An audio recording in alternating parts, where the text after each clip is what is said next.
आपण उपोषण करत आहे, आता पाऊस चालू आहे, पायाखाली पाणी आहे, असली परिस्थिती येण्याचं कारण काय आहे? आपण उपोषणला का बसलात? मी स्वतः जन्मतः 100% अंध आहे.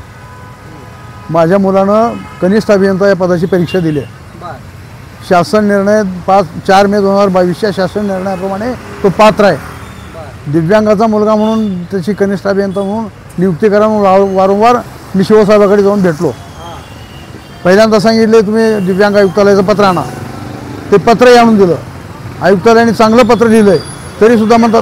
तरीसुद्धा म्हणतात की आयुक्तांनी म्हणावं की यांना समावेश करून घ्या म्हणून म्हणजे न्याय मिळत नाही म्हणून उपोषणाला बसलो.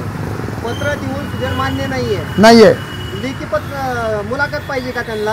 हां मुलाखत पाहिजे का त्यांना? येऊन सांगायला पाहिजे का?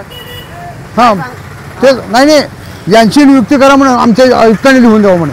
लिहून दिलेलं पत्र दिलंय म्हणलात ना तुम्ही आता? आयुक्तांनी स्पष्ट म्हटले की हा दिव्यांगाचा मुलगा आहे, पात्र आहे आणि आपण सक्षम आहात, तुम्ही कारवाई करा असं पत्र दिले त्यांनी. पण यांचं म्हणणं आहे की त्यांनीच घ्या म्हणून लिहून द्यावं म्हणे. लेखी लिहून द्या. तुम्ही मागणी करून घेतली नाही का तशी पत्राची? बरं आतापर्यंतची परिस्थिती काय? नुसतं तोंडी बोलायचं. यांच्याकडून कसलीच लेखी प्राप्त नाही मला. तुम्ही त्यांना लेखी पत्र दिलेलं होय बरेचसे उत्तर दिलंय आपल्याला? काहीच उत्तरच नाही.